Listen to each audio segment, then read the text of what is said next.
Management പ്രൊഫഷണലുകൾക്കും വിദ്യാർത്ഥികൾക്കുമായി മനുഷ്യവിഭവശേഷിയുടെ ശരിയായ വിനിയോഗത്തെക്കുറിച്ചുള്ള ഈ വിശദമായ പഠന സെഷനിലേക്ക് സ്വാഗതം. എല്ലാവർക്കും സ്വാഗതം. നമ്മൾ ഇന്ന് സംസാരിക്കാൻ പോകുന്നത് ഈ മാനേജ്മെന്റ് ലോകത്തെ ഏറ്റവും വലിയൊരു തലവേദനയെക്കുറിച്ചാണ്. അതായത് ശരിയായ ജോലിക്ക് ശരിയായ വ്യക്തിയെ കണ്ടെത്തുക എന്നതിനെക്കുറിച്ച്. അതെ, ഒരു കമ്പനിയുടെ വിജയം ശരിക്കും ഇതിനെ ആശ്രയിച്ചാണിരിക്കുന്നത്, അല്ലേ? തീർച്ചയായും. വെറുമൊരു മേൽനോട്ടക്കാരൻ എന്നതിൽ നിന്ന് മാറി മാനേജർമാർ എങ്ങനെ ജീവനക്കാരെ കൈപിടിച്ചുയർത്തുന്ന ഒരു പരിശീലകനായി മാറണം എന്നതാണ് നമ്മൾ ഇന്ന് പരിശോധിക്കുന്നത്. ശരിക്കും നമ്മൾ സാധാരണയായി കാണാറുള്ളത് എന്താണെന്ന് വെച്ചാൽ, ഒരു ടീം പരാജയപ്പെടുമ്പോൾ നമ്മൾ പെട്ടെന്ന് ആ ജീവനക്കാരെ കുറ്റപ്പെടുത്തും. അവർക്ക് കഴിവില്ല, അല്ലെങ്കിൽ ജോലി ചെയ്യാൻ താല്പര്യമില്ല എന്നൊക്കെ പറയും. ശരിയാണ്, എപ്പോഴും അങ്ങനെയാണല്ലോ നടക്കാറ്. എളുപ്പം കുറ്റപ്പെടുത്താൻ പറ്റുന്നത് അവരെയാണല്ലോ. അതെ, പക്ഷേ ഒരു പ്രോജക്റ്റിന്റെ അന്തിമ ഫലം മാത്രമല്ല ഈ പ്രകടനമെന്ന് പറയുന്നത്. ഓരോ ദിവസവും അവർ ചെയ്യുന്ന ചെറിയ ചെറിയ കാര്യങ്ങളാണ് യഥാർത്ഥ പ്രകടനം. ഒരു ടീം തുടർച്ചയായി തോൽക്കുമ്പോൾ അവിടെ ജീവനക്കാരെയല്ല നമ്മൾ നോക്കേണ്ടത്. പിന്നെ ആരെയാണ് നോക്കേണ്ടത്? ആ ടീമിനെ നയിക്കുന്ന മാനേജറെയാണ്. ജീവനക്കാരെ ആ സ്ഥാനത്തിരുത്തിയത് മാനേജ്മെന്റാണല്ലോ. എന്റെ തീരുമാനങ്ങളാണോ ഈ പരാജയത്തിന് കാരണം എന്ന് മാനേജർമാർ സ്വയം ചോദിക്കണം. അപ്പോ മാനേജർക്കാണ് ഇതിന്റെ പൂർണ്ണ ഉത്തരവാദിത്തം എന്ന് പറയാണോ? തീർച്ചയായും. പക്ഷേ ഇത് പലർക്കും ഉൾക്കൊള്ളാൻ വളരെ ബുദ്ധിമുട്ടുള്ള കാര്യമാണ്. അവരുടെ ഈഗോയെ വ്രണപ്പെടുത്തുന്ന ഒരു സത്യമാണിത്. സ്വന്തം മുഖത്തേക്ക് നോക്കി തെറ്റംഗീകരിക്കാൻ മിക്കവർക്കും ധൈര്യമുണ്ടാകില്ല. എനിക്ക് തോന്നുന്നത് ഇതിനെ ഒരു സ്പോർട്സ് ഉപമയിലൂടെ കുറച്ചുകൂടി വ്യക്തമായി പറയാൻ കഴിയുമെന്നാണ്. ഈ മോശം മാനേജർമാരെല്ലാവരും ഒരു തരം റെഫറിമാരെ പോലെയാണ്. റെഫറിമാരോ? അതൊന്ന് വിശദീകരിക്കാമോ?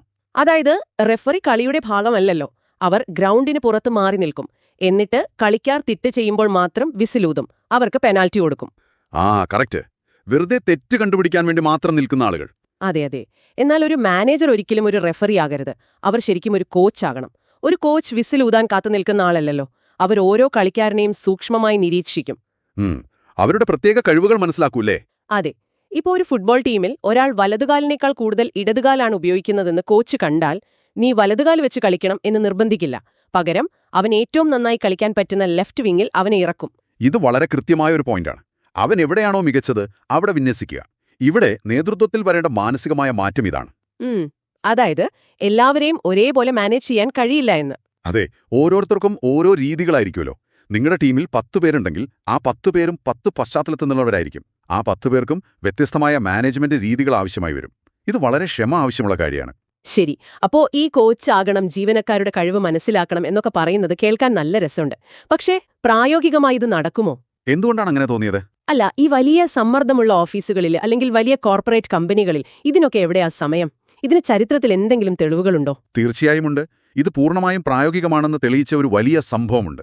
അമേരിക്കൻ നാവികസേനയിലെ USS ബെൻഫോൾഡ് എന്ന കപ്പലിന്റെ കഥ കേട്ടിട്ടുണ്ടോ? ഇല്ല. എന്താണ് ആ കപ്പലിന്റെ പ്രത്യേകത? 1997 പസഫിക് ഫ്ലീറ്റിലെ ഏറ്റവും മോശം പ്രകടനം കാഴ്ചവെക്കുന്ന കപ്പലായിരുന്നു അത്. നാവികരുടെ ആത്മവീര്യം വളരെ താഴെയായിരുന്നു. അപ്പോഴാണ് ക്യാപ്റ്റൻ മൈക്ക് അബ്രാഷോഫ് അവിടെ ചുമതലയേൽക്കുന്നത്. എന്നിട്ട് എന്ത് സംഭവിച്ചു? വെറും 12 മാസം കൊണ്ട് അദ്ദേഹം ആ കപ്പലിനെ നാവികസേനയിലെ ഏറ്റവും മികച്ച കപ്പലാക്കി മാറ്റി. അവർക്ക് മികച്ച കപ്പലിനുള്ള സ്പോക്കെയിൻ ട്രോഫിയും ലഭിച്ചു. ഒരു വർഷം കൊണ്ടോ? അത് മിലിറ്ററി പോലെ ഇത്രയും കർശനമായ ഒരു സിസ്റ്റത്തില്. അപ്പോ അദ്ദേഹം വന്നയുടനെ പ്രശ്നക്കാരായ പഴയ ആളുകളെയൊക്കെ പിരിച്ചുവിട്ട് പുതിയ അല്ലല്ല, അവിടെയാണ് ഈ കഥയിലെ യഥാർത്ഥ മാനേജ്മെന്റ് പാഠം ഒഴിഞ്ഞിരിക്കുന്നത്. അദ്ദേഹം ആരെയും മാറ്റിയില്ല. പഴയ അതേ ജീവനക്കാരെ വെച്ചുകൊണ്ടാണ് അദ്ദേഹം ഈ ചരിത്ര നേട്ടം കൈവരിച്ചത്. അപ്പൊ ഈ പറഞ്ഞ കോച്ചിംഗ് മനോഭാവം അദ്ദേഹം അവിടെ പ്രയോഗിച്ചു അല്ലേ? എന്നിട്ട് എന്തായിരുന്നു അവരുടെ പ്രധാന പ്രശ്നം? ശമ്പളം കുറവായതാണോ? അതൊന്നുമായിരുന്നില്ല. വളരെ നിസ്സാരമെന്ന് തോന്നാവുന്നൊരു കാര്യമായിരുന്നു അത്. കപ്പലിലെ ബോൾട്ടുകൾ ഇരുമ്പുകൊണ്ടുള്ളതായിരുന്നു. അത് കടൽക്കാറ്റേറ്റ് എപ്പോഴും തുരുമ്പെടുക്കും. അപ്പോൾ നാവികർക്ക് എപ്പോഴും ഇത് ഉരച്ച് പെയിന്റ് അടിക്കേണ്ടി വരും. അപ്പോൾ റഡാർ ടെക്നോളജിയിലൊക്കെ ഉയർന്ന പരിശീലനം കിട്ടിയ നാവികർ വെറും പെയിന്റർമാരെ പോലെ പണിയെടുക്കേണ്ടി വന്നു എന്നാണോ? അതെ, അതുതന്നെ. ദിവസവും മണിക്കൂറുകളോളം അവർക്ക് ഇതിനായി ചെലവാക്കേണ്ടി വന്നു. ഇത് അവരുടെ ആത്മവീര്യം കെടുത്തുന്ന ഒന്നായിരുന്നു. തങ്ങളുടെ കഴിവിന് യാതൊരു വിലയുമില്ല എന്ന് അവർക്ക് തോന്നിത്തുടങ്ങി. അത് ഭയങ്കര മോശമാണല്ലോ. നമ്മൾ പണിച്ച കാര്യങ്ങൾക്കൊന്നും വിലയില്ലാതെ വരുമ്പോൾ ജോലിയോട് തന്നെ പുച്ഛം തോന്നും. അപ്പോ ക്യാപ്റ്റൻ ഇതിനെ എന്ത് പരിഹാരമാണ് കണ്ടത്? അദ്ദേഹം ആ ഇരുമ്പ് ബോൾട്ടുകൾ മുഴുവൻ മാറ്റി തുരുമ്പെടുക്കാത്ത സ്റ്റെയിൻലെസ് സ്റ്റീൽ ബോൾട്ടുകൾ ഉപയോഗിക്കാൻ തീരുമാനിച്ചു. ഒറ്റയടിക്ക് ആ പെയിന്റിംഗ് ജോലി ഒഴിവായി. ശരിക്കും വളരെ സിമ്പിളായ ഒരു പരിഹാരം. പക്ഷെ ഇതിലൂടെ ജീവനക്കാരുടെ വലിയൊരു തടസ്സം മാറിയല്ലേ? അതെ, അവരെ തീരുമാനങ്ങൾ എടുക്കാൻ അദ്ദേഹം പ്രാപ്തരാക്കി. തങ്ങൾ ചെയ്യുന്നത് അർത്ഥമുള്ള കാര്യമാണെന്നും തങ്ങളുടെ വാക്കിനു വിലയുണ്ടെന്നും അവർക്ക് ബോധ്യമായി. അതോടെ കപ്പൽ വിജയത്തിലേക്ക് കുതിച്ചു. ഇത് കേൾക്കുമ്പോൾ എനിക്ക് പെട്ടെന്ന് ചക് ദേ ഇന്ത്യ എന്ന ഷാറുഖ് ഖാൻ സിനിമയാണ് ഓർമ്മ വരുന്നത്. അതിലെ ഹോക്കി കോച്ചും ഇതേ രീതിയിലല്ലേ കാര്യങ്ങൾ ചെയ്യുന്നത്? വളരെ കൃത്യമാണ് ആ നിരീക്ഷണം. ഇന്നത്തെ പല HR ട്രെയിനിങ്ങുകളിലും ഈ സിനിമയുടെ ഭാഗങ്ങൾ ഉപയോഗിക്കാറുണ്ട് എന്നത് ഒരു സത്യമാണ്. അതെ, ആ സിനിമയിൽ വളരെ വ്യക്തമായി അത് കാണിക്കുന്നുണ്ട്. വലിയ ഈഗോ ഉള്ള കുറേ കളിക്കാറുണ്ട് ആ ടീമില്. പരസ്പരം സഹകരിക്കാൻ യാതൊരു താല്പര്യവുമില്ലാത്തവർ, സ്വന്തമായി ഗോളടിച്ച് ഹീറോ ആകാൻ നടക്കുന്നവർ. അങ്ങനെയുള്ളവരെ ഒരു സാധാരണ മാനേജറാണെങ്കിൽ എന്തു ചെയ്യുമായിരുന്നു? അവരെ ടീമിൽ നിന്ന് പുറത്താക്കുമായിരുന്നു. പക്ഷേ ആ കോച്ച് അവരെ പുറത്താക്കിയില്ല.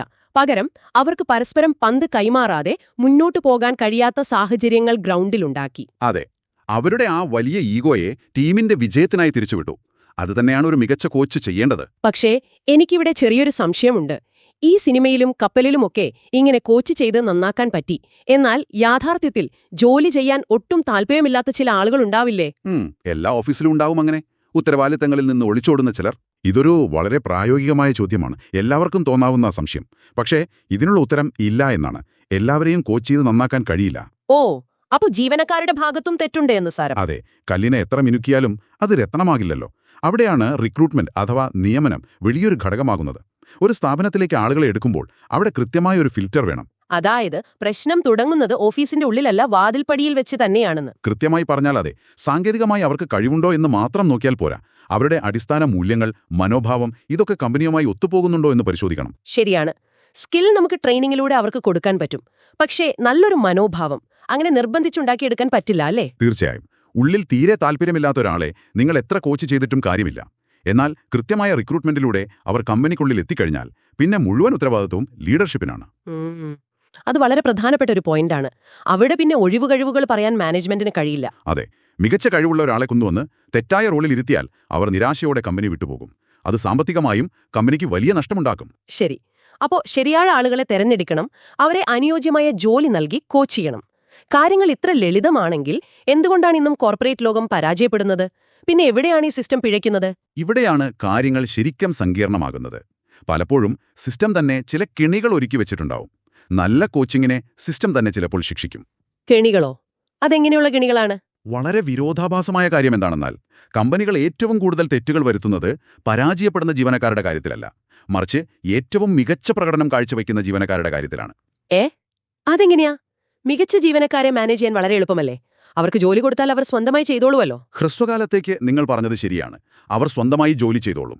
പക്ഷെ അവിടെയാണ് ടാലന്റ് ഹോർഡിംഗ് അഥവാ കഴിവ് പൂഴ്ത്തിവെക്കൽ എന്ന കെണിയുള്ളത്. കഴിവ് പൂഴ്ത്തിവെക്കലോ? അതെന്താണ് സംഭവം? അതായത്, നിങ്ങളുടെ ഡിപ്പാർട്ട്മെന്റിൽ വളരെ മികച്ച പ്രകടനം നടത്തുന്ന അതിബുദ്ധിമാനായൊരു സെയിൽസ്മാൻ ഉണ്ടെന്ന് കരുതുക.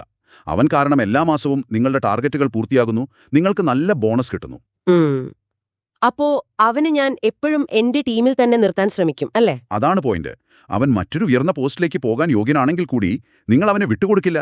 നിങ്ങളുടെ സ്വന്തം ബോണസ് നിലനിർത്താൻ അവനെ എക്കാലത്തും ആ സെയിൽസ് റോളിൽ തന്നെ തളച്ചിടും. ഓ, ഇത് വലിയൊരു ചതിയാണല്ലോ. മാനേജർ സ്വന്തം ഡിപ്പാർട്ട്മെന്റിന്റെ ലാഭത്തിനു വേണ്ടി ആ വ്യക്തിയുടെ കരിയർ നശിപ്പിക്കുന്നു. എനിക്കിതിനെ ഒരു സ്പോർട്സ് കാറിനോട് ഉപമിക്കാൻ തോന്നുക. വിലപിടിപ്പുള്ള ഒരു അത്യാഡംബര സ്പോർട്സ് കാർ എപ്പോഴും ഫസ്റ്റ് ഗിയറിൽ മാത്രം ഇട്ട് ഓടിക്കുന്നത് പോലെയാണിത്. വളരെ മനോഹരമായ ഉപമ. ഫസ്റ്റ് ഗിയറിലിട്ട് ഓടിച്ചാൽ ശരിക്കും എന്താ സംഭവിക്കുക? കാർ കുറച്ചുനേരം വലിയ ശബ്ദമൊക്കെ ഉണ്ടാക്കി മുന്നോട്ട് പോകും, കുഴപ്പമില്ലെന്ന് തോന്നും. പക്ഷേ അധികം വൈകാതെ ആ കാറിന്റെ എഞ്ചിൻ ചൂടായി തകരാറിലാകും. ആ ജീവനക്കാരനും അതുപോലെ തകർന്നു പോകുമല്ലേ? കൃത്യമായും ഇതാണ് സംഭവിക്കുന്നത്.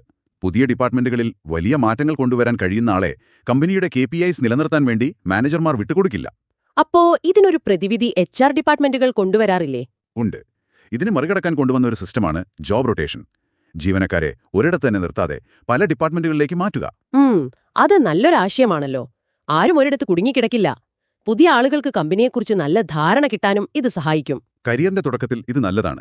പക്ഷേ പ്രശ്നം തുടങ്ങുന്നത് മുതിർന്ന ജീവനക്കാരിൽ ഇത് വളരെ അശാസ്ത്രീയമായി നടപ്പിലാക്കുമ്പോഴാണ്. പല കമ്പനികളുടെയും തകർച്ചയ്ക്ക് കാരണം ഇതാണ്.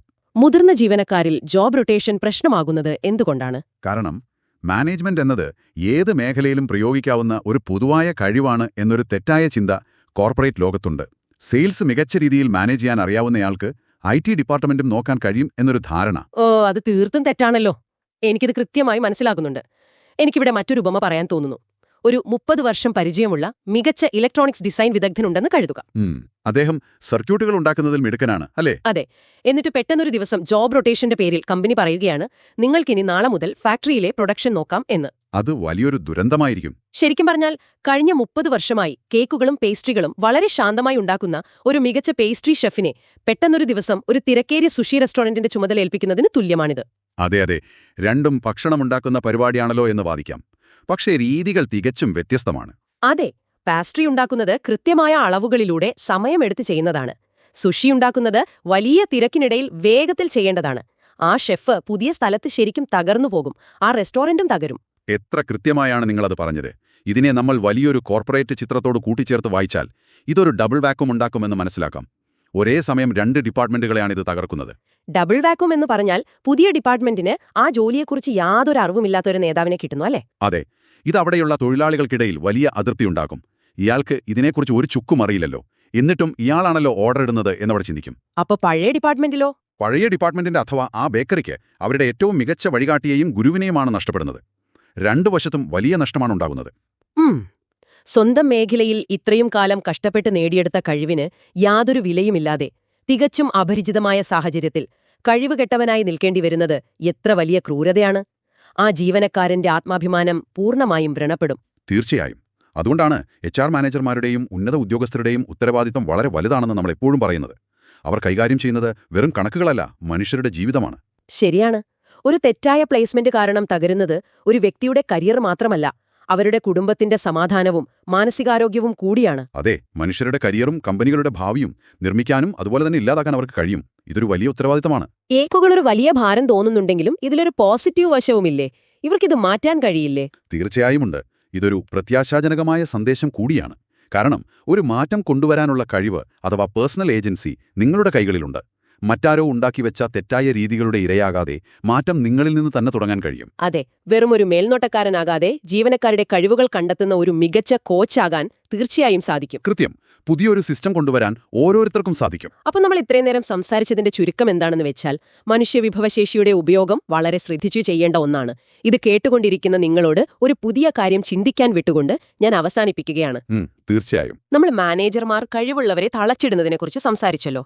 എന്നാൽ നിങ്ങളൊന്ന് ആത്മാർത്ഥമായി ചിന്തിച്ചു നോക്കൂ. നിങ്ങൾ നിങ്ങളുടെ സ്വന്തം കരിയറിൽ നിങ്ങളുടെ കഴിവുകളെ നിങ്ങൾ തന്നെ പൂഴ്ത്തിവെക്കുന്നുണ്ടോ? അതായത് സ്വന്തം കംഫർട്ട് സോണിൽ നിന്ന് മാറാൻ മടിക്കുന്നതിനെക്കുറിച്ചാണോ? അതെ. പുതിയൊരു മേഖലയിലേക്ക് പോകുമ്പോഴുണ്ടാകുന്ന ആ ഡബിൾ വാക്വം എന്ന അവസ്ഥയെ ഭയന്ന്, പുതിയ കാര്യങ്ങൾ പഠിക്കാനുള്ള മടികൊണ്ട് സുരക്ഷിതമായ ഒരു റോളിൽ നിങ്ങൾ സ്വയം തളച്ചിട്ടിരിക്കുകയാണോ? സ്വയം ഒന്ന് നിലയിരുത്തുക. നിങ്ങളൊരു റെഫറിയാണോ, കോച്ചാണോ, അതോ സ്വന്തം കഴിവ് മറച്ചുവെക്കുന്ന ആളാണോ എന്ന് ചിന്തിക്കുക. പുതിയ അറിവുകളുമായി അടുത്ത സെഷനിൽ കാണാം.